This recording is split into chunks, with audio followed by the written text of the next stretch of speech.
The metal walls of the human ship were cold and gray. Captain Nari pressed her scaled purple hands against the energy barrier that kept her trapped. The force field buzzed with power, making her claws tingle when she touched it.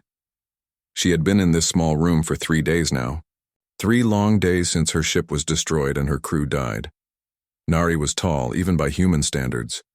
Her skin was deep purple with silver scales that caught the light. Her eyes were large and golden, like a cat's eyes. Sharp teeth filled her mouth, and her fingers ended in deadly claws. She was Velathrian, a warrior race that had fought humans for many years. Now she was their prisoner. The humans had put her in what they called a containment cell. It was just a fancy name for a cage. The room was 10 feet by 10 feet, with a small bed, a toilet, and nothing else. The walls were smooth metal with no way to escape. The energy barrier covered the entire front wall, keeping her inside.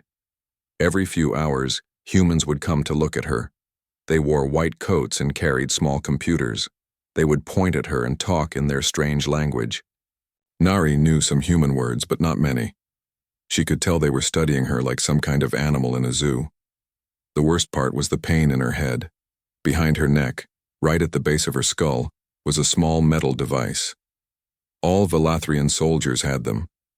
The implant helped them fight better and think faster in battle.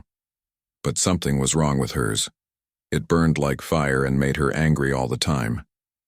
The pain never stopped.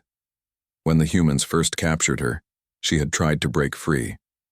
She threw herself against the energy barrier again and again. She screamed threats at them in her own language. She promised to kill them all if they let her out. But the barrier held, and the humans just watched her with their cold eyes. Dr. Ji-hoon Kim stood outside her cell now, just like he had every day. He was different from the other humans. While they looked at her with fear or disgust, his dark eyes seemed sad. He was tall for a human, with black hair and gentle hands. He always came alone, never with the others. Nari watched him watching her. She did not understand why this human kept coming back. He never tried to talk to her or ask her questions like the others did. He just stood there and looked at her with those sad eyes.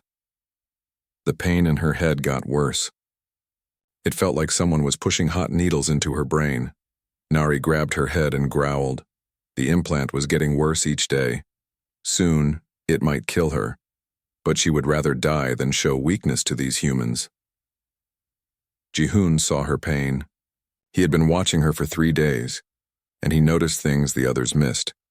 The way she held her head, the way she moved more slowly each day, the way her golden eyes sometimes lost focus when the pain got bad. He had read her file. Captain Nari of the 47th Velathrian Fleet, age unknown, height 7 feet 2 inches, weight 230 pounds. Captured after her ship attacked a human mining station, scheduled for questioning and possible execution. But Ji-hoon saw something else in the file that worried him. The report mentioned a neural implant at the base of her skull. The scan showed it was damaged. Ji-hoon knew about Velathrian implants from his studies. When they broke, they caused terrible pain and made the host very aggressive. Nari suddenly roared and threw herself at the energy barrier. Her claws scraped against the force field, making bright sparks. She hit it with her fists and screamed words in Velathrian that sounded like curses. The barrier held, but the impact made her stumble backward.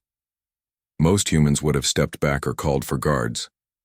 But Ji-hoon stayed where he was. He did not look afraid or angry. He just looked sad. This made Nari even more angry. Why did this human look at her like that? Like he cared about her pain? She hit the barrier again, harder this time. Blood ran down her knuckles where her skin had torn.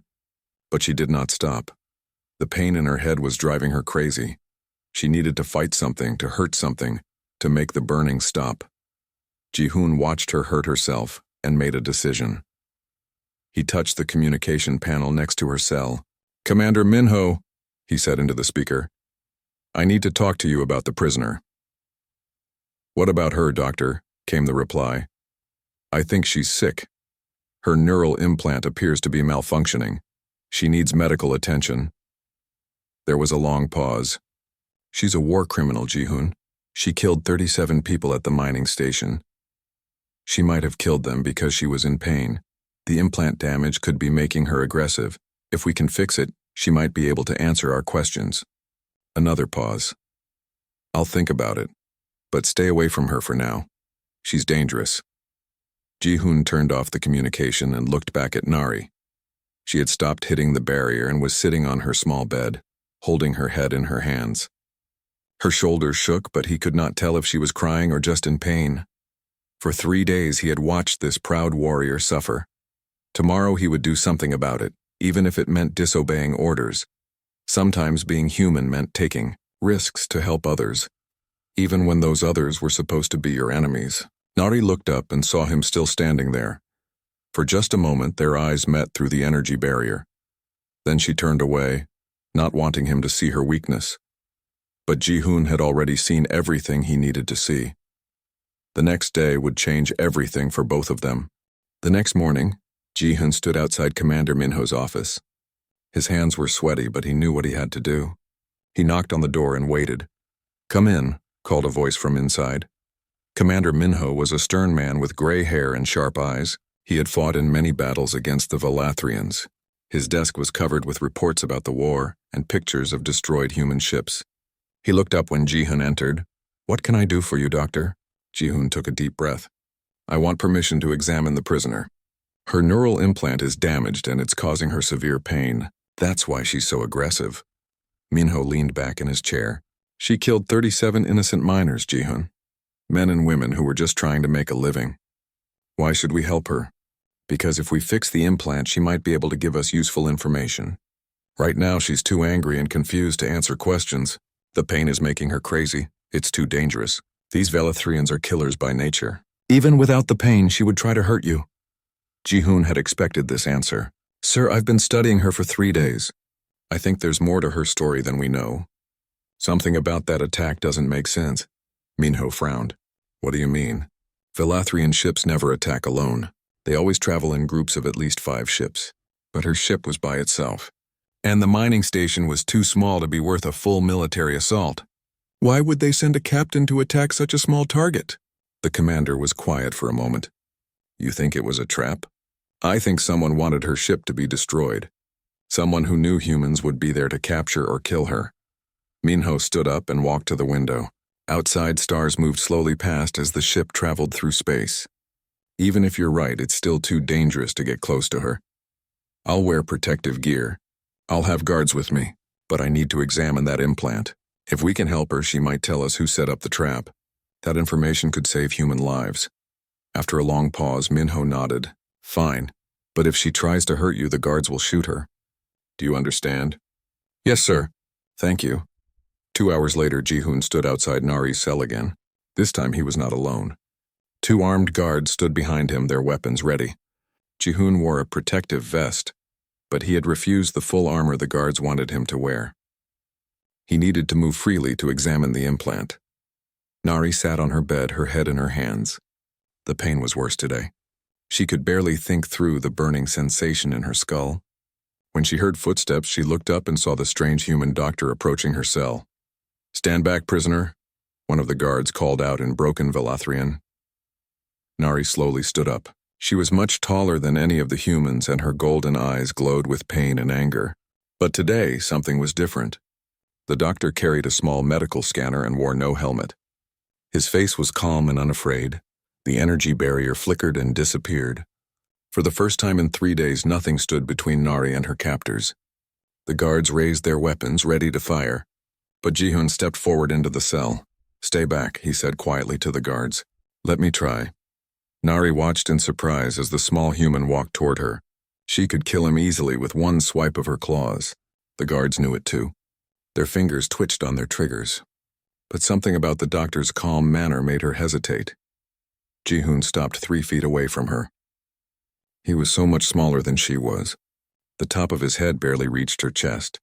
But his dark eyes met hers without fear. "My name is Ji-hoon," he said in simple English. "I am a doctor. I want to help you." Nari understood some of his words. Doctor. Help. But why would a human want to help her? It had to be a trick. "Your head hurts," Ji-hoon continued, pointing to his own head. The implant is broken. I can fix it. At the word implant, Nari's hand moved to the back of her neck. The metal device burned like fire under her skin. She had not known that humans even knew about Valathrian implants. Ji-hoon raised his hand slowly, showing he had no weapons. May I look? Nari did not understand all his words, but she understood his tone. He sounded like he really wanted to help. Against all her training, against all common sense, she found herself nodding. The guards tensed as Ji-hoon moved closer. Nari could smell his fear, but also something else. Compassion. No enemy had ever looked at her with compassion before. Turn around, please, Ji-hoon said gently. Nari hesitated. To turn her back on an enemy went against everything she had learned as a warrior. But the pain in her head was getting worse. If this human could really help, she had to try. Slowly, she turned around. Ji-hoon could see the implant clearly now. It was a small silver device about the size of a coin, embedded in the base of her skull. The skin around it was red and swollen. Sparks of electricity flickered across its surface. It was definitely malfunctioning. He raised his scanner and ran it over the device. The readings confirmed his suspicions. The implant was overloading her nervous system, flooding her brain with pain signals and stress hormones. No wonder she was so aggressive. This will hurt for just a moment, he warned her. Without thinking, Ji-hoon reached out with gentle fingers and touched the inflamed skin around the implant. His touch was soft and careful, like a parent caring for a sick child. The effect was immediate and shocking. For the first time in days, the burning pain stopped. The constant buzz of electricity in her brain went quiet. Nari's whole body relaxed as the pressure on her neural pathways was relieved. The relief was so sudden and complete that her legs nearly gave out. She turned around quickly, her golden eyes wide with surprise. The human had barely touched her, but somehow the pain was gone. For the first time since her capture, her mind was clear. How? She whispered in her own language. Ji-hoon smiled sadly. The implant was putting pressure on your nerve cluster. Sometimes a gentle touch can redirect the electrical flow temporarily. Nari did not understand all his words, but she understood that this small human had given her the first relief she had felt in days. He had touched her with kindness when he could have hurt her. He had helped her when she was his enemy. The guards were amazed. The fierce alien warrior now stood quietly, no longer snarling or clawing at the air. Her breathing was steady and her eyes were focused. How long will the relief last? One guard asked. Not long, Ji-hoon admitted. Maybe an hour. But it proves the implant can be fixed. Nari looked down at this strange human who had shown her mercy. In her culture, enemies were meant to be destroyed, not healed. But this human had done something no Valathrian would have done. He had eased her suffering simply because he could. For the first time in her life, Nari began to question everything she had been taught about humans. The pain came back after 43 minutes. Nari felt it building slowly in her head like a storm cloud gathering strength. But those 43 minutes had been the most peaceful she had experienced in days. Her mind had been clear, and she had been able to think properly for the first time since her capture. Ji-hoon returned the next day with a small translation device. It was a simple machine that could change Valathrian words into human words and the other way around. He sat down outside her cell, the device between them. Can you understand me now? He asked through the translator. The machine spoke his words in her language with a mechanical voice. Nari nodded slowly. She had seen these devices before but had never used one. Good, Ji-hoon said. I want to talk to you about what happened to your ship. Nari's eyes grew hard. I will tell you nothing about Valathrian military secrets. I don't want military secrets, Ji-hoon replied. I want to understand why you were alone. This question surprised her. What do you mean? Valathrian ships always travel in groups. But your ship was by itself when it attacked the mining station. Why? Nari was quiet for a long time. The question troubled her because she had wondered the same thing. We received a distress signal, she finally said. A Valathrian transport ship said it was under attack near the mining station. My captain ordered us to respond immediately. Ji-hoon leaned forward. But there was no Valathrian transport ship, was there? No, Nari admitted.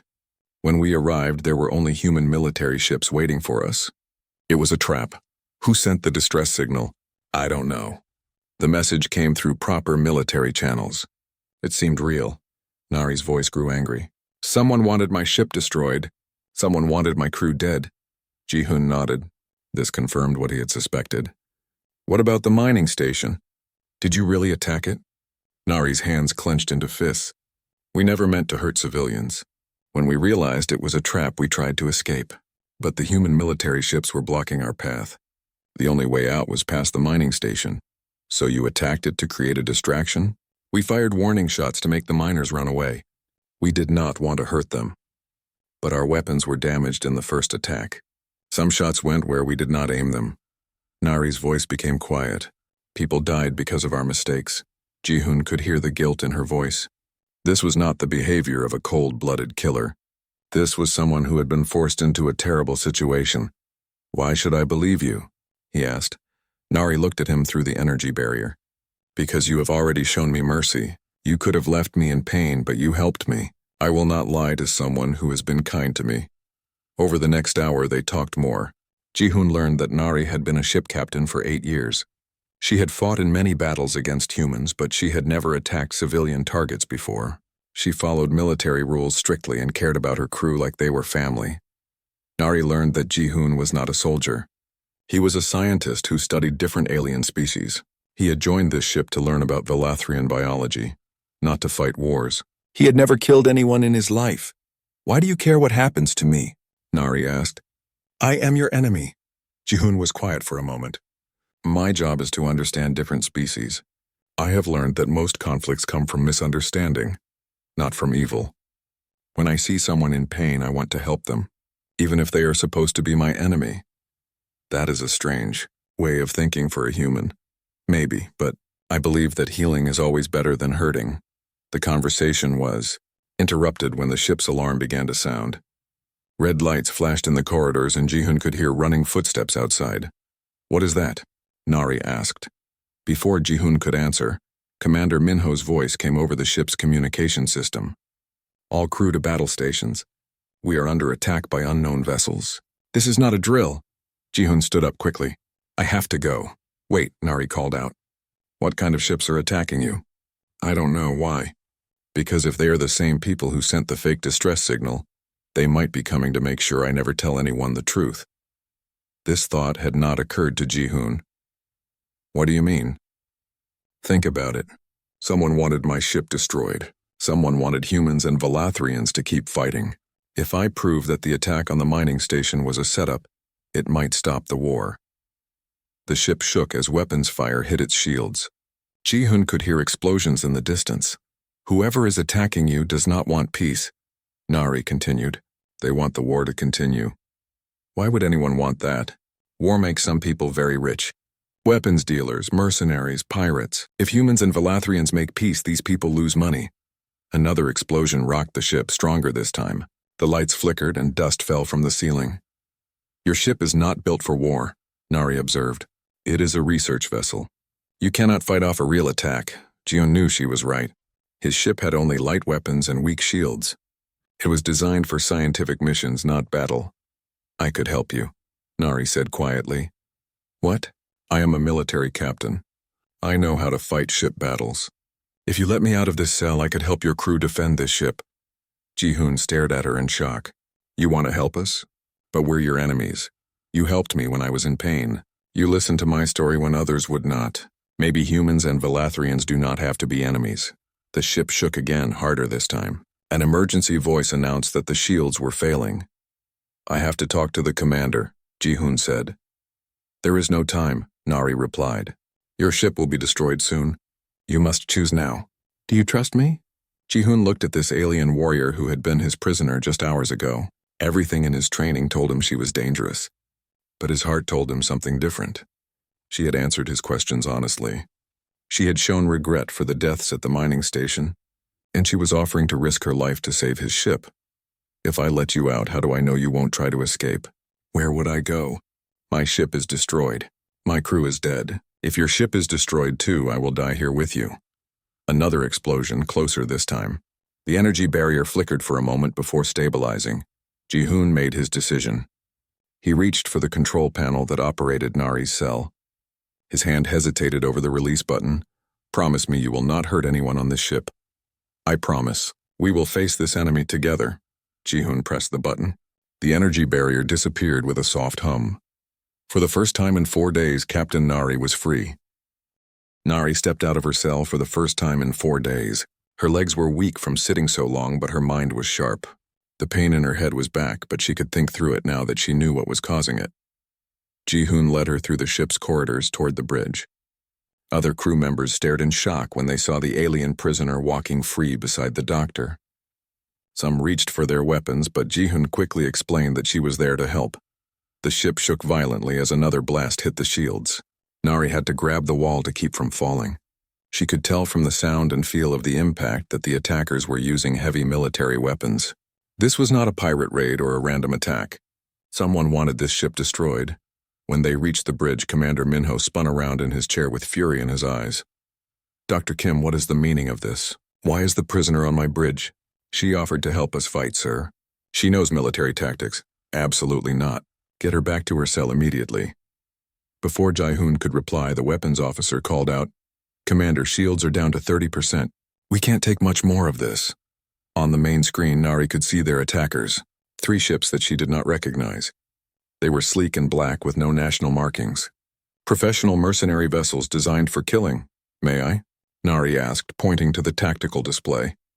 Minho hesitated, but another blast reminded him how desperate their situation was. "Fine, but if you try anything..." "I understand." Nari studied the display for 30 seconds. She could see the attack pattern the enemy ships were using.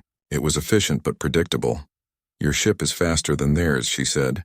"But you are flying in a straight line." "That makes you an easy target." "Our engines are damaged," the helmsman reported. "We can only maintain course." Nari shook her head. "Not true.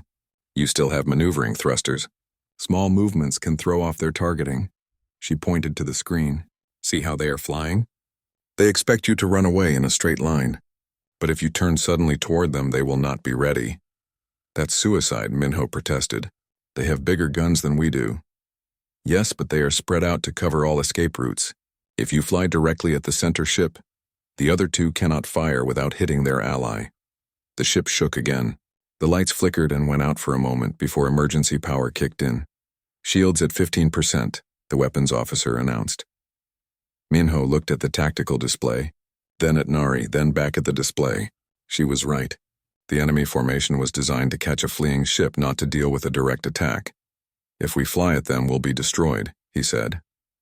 "Not if you do it right," Nari replied. "Turn hard toward the center ship.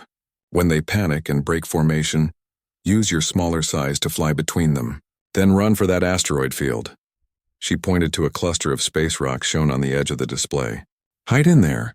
These mercenary ships are too big to follow you into the asteroids." Another blast hit them, stronger than before. Sparks flew from control panels and the smell of burning electronics filled the air. "Shields at 8%, came the report. Minho made his decision. "Helmsman, turn us toward the center enemy ship." "Full speed, sir."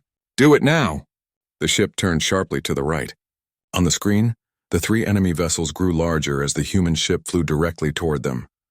"They're breaking formation," the sensor officer reported with surprise. "The center ship is backing away. Now turn left," Nari instructed. "Fly between the center ship and the one on the right." The helmsman followed her orders. The research ship dove between the 2 enemy vessels like a small fish swimming between sharks. "They're trying to turn to follow us," the weapons officer said. "But they're too big," Nari observed with satisfaction. "Big ships turn slowly. You are already past them." On the screen, the asteroid field grew larger. The human ship flew into it like a bird seeking shelter in a forest. "Sensors show the enemy ships have stopped at the edge of the field," the communications officer reported. "They're not following us in." Commander Minho sat back in his chair with relief. For the moment, they were safe.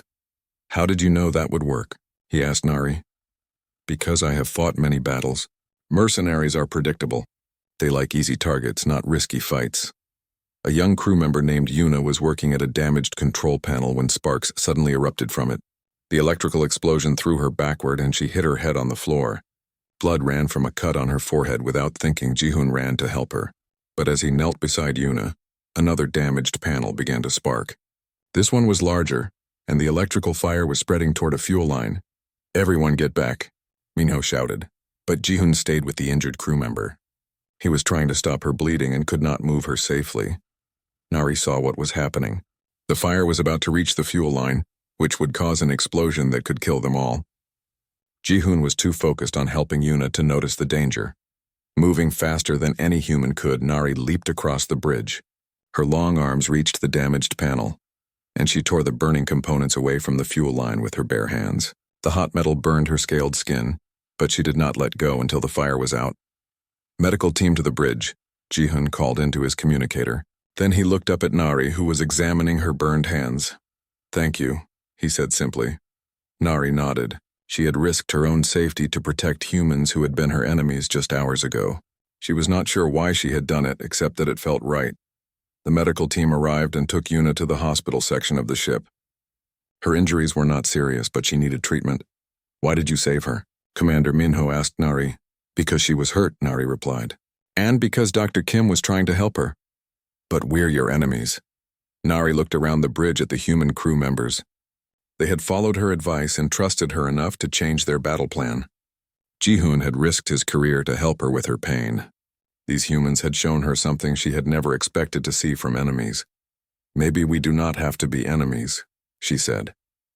Outside the ship, hidden in the asteroid field, the crew began to repair their damaged systems. For the first time in years, a human and a Valathrian had fought side by side instead of against each other. But their real test was still to come. The enemy ships were waiting for them at the edge of the asteroid field. Sooner or later, they would have to leave their hiding place, and when they did, they would need to work together if they wanted to survive. The research ship stayed hidden in the asteroid field for 6 hours while the crew made repairs. During that time, Nari worked with the human engineers to fix the damaged systems. Her knowledge of military technology helped them get the shields back to full power. Ji-hoon spent the time working on her neural implant. Using the ship's medical equipment, he was able to create a small device that would control the electrical surges. It was not a permanent fix, but it would stop the pain and clear her mind. "This should help," he said as he attached the device to her neck. "How does it feel?" Nari closed her eyes and tested the connection. The burning sensation was gone completely. For the first time in weeks, her thoughts were calm and clear. "Much better," she said. "Thank you. Why do you keep helping me?" she asked. "I am still your prisoner," Ji-hoon smiled. "Are you? You saved my crew member's life. You helped us escape from the attack. You don't seem like a prisoner anymore." Before Nari could reply, the communication system activated. Commander Minho's voice echoed through the ship. "All crew to stations. We're receiving a message from the Valathrian Empire." On the bridge, the main screen showed the image of a Valathrian admiral. His purple skin was marked with the silver scars that showed his high rank. When he saw Nari standing free beside the human crew, his golden eyes widened with surprise. "Captain Nari," he said in their language. "We thought you were dead." "No, Admiral Kwan, but my ship was destroyed and my crew killed. The humans did this?" "No, sir. We were led into a trap. Someone sent a false distress signal to make us attack the human mining station. When we arrived, human military ships were waiting to destroy us." Admiral Kwan's expression grew serious. "Explain," Nari told him everything. The false distress signal, the trap, the attack on the mining station that was meant to be a distraction, not a massacre. She explained how she had been captured and how the humans had treated her with unexpected kindness. "These humans are not our enemies," she concluded. "Someone else wants us to keep fighting each other." The Admiral was quiet for a long moment. "Do you have proof of this false signal?" "Check the military communication records for 4 days ago." The signal came through proper channels, but it was fake. Admiral Kwan turned to someone off-screen and gave orders in rapid Valathrian. After a few minutes, he turned back to the screen. "You are correct. We have found the source of the false signal. It came from a ship belonging to the Nexus Syndicate." Commander Minho stepped forward. "The arms dealers?" "Yes," Admiral Kwan replied. "They have been selling weapons to both our species for years. If we make peace, they lose billions of credits in profits. So they arranged the attack to keep the war going," Ji-hoon said. "It appears so. Captain Nari, are you being held prisoner by these humans?" Nari looked around the bridge at the crew members who had trusted her enough to follow her battle advice. At Ji-hoon, who had healed her pain when he could have left her to suffer. At Commander Minho, who had overcome years of hatred to work with her. "No, sir. I am working with them as an ally." This answer shocked the Admiral. "Working with humans? Captain, have you forgotten your duty?" "No, sir. My duty is to protect Valathrian lives. The best way to do that is to end this war." These humans want peace as much as we do. Admiral Kwan considered this. What do you suggest? A meeting between our governments. Share the evidence about the Nexus Syndicate. Work together to stop the real enemy. The Valathrian Council will never agree to that. Too much hatred exists between our peoples. Commander Minho spoke up. What if we start small? Scientific cooperation, cultural exchanges. Let our people see that we're not so different. And what about the Nexus Syndicate? Admiral Kwan asked. Nari smiled, showing her sharp teeth. They are still waiting outside this asteroid field for us to come out. They want to destroy this ship to keep their secret safe. We could give them a surprise. What kind of surprise? A joint human Valathrian patrol force. Your ships and their ship working together. The Syndicate will not expect that. Admiral Kwan laughed, a sound like distant thunder. I like this idea. Commander Minho, are you willing to trust Valathrian ships to fight beside you? Minho looked at Nari, who had risked her life to save his crew. Yes, Admiral. I think it's time we tried working together instead of against each other. 2 hours later, the research ship emerged from the asteroid field. The 3 Nexus Syndicate vessels were still waiting, ready to finish their attack. But they were not prepared for what came next. 5 Valathrian warships appeared beside the human research vessel. For a moment, the Syndicate ships hesitated, confused by seeing humans and Valathrians flying together. That moment of confusion was all the Allied fleet needed. Working together, human and Valathrian ships surrounded the enemy vessels. Faced with overwhelming odds, the Syndicate ships surrendered without a fight. The prisoners were taken to a joint human-Valathrian prison station. Under questioning, they admitted to arranging dozens of incidents over the years to keep the war going. Their confessions provided the evidence needed to convince both governments that peace was possible. 6 months later, Nari stood in the same laboratory where she had first been imprisoned. But now she was there by choice, working with Ji-hoon and other scientists to study ways that humans and Valathrians could cooperate. The neural implant device that Ji-hoon had created for her had been improved and was now helping other injured Valathrian soldiers. In return, Valathrian medical technology was being used to treat human patients. Do you ever regret it? Ji-hoon asked as they worked together on a new project. Regret what? Choosing to trust humans instead of staying loyal only to your own species. Nari thought about this question. She had lost her military rank and her position in Valathrian society. Many of her own people called her a traitor. But she had gained something more valuable. I regret the deaths at the mining station, she said. I regret that it took so long for our peoples to understand each other. But I do not regret the choice to work for peace. She looked at Ji-hoon, the small human who had shown her that strength could come from gentleness, that enemies could become friends with a single act of kindness. You touched my neck and took away my pain, she said, but you did more than that. You showed me that there was another way to live, a way without constant fighting and hatred. You taught me something too, Ji-hoon replied. You showed me that courage means doing what is right, even when it goes against everything you were taught to believe. Outside the laboratory windows, human and Valathrian ships flew together on joint patrols. Children from both species attended the same schools, learning each other's languages and customs. Former enemies were becoming friends. The war was not completely over. Some on both sides still believed in the old hatred, but every day more people saw that cooperation was better than conflict, that building was better than destroying. It had all started with a simple touch, a moment of compassion between enemies. Sometimes the smallest gestures could change the entire galaxy. Nari smiled as she watched a group of human and Valathrian children playing together in the station's garden. Their laughter was the same in any language. Perhaps this new generation would never know the hatred that had divided their parents. Perhaps they would only know peace.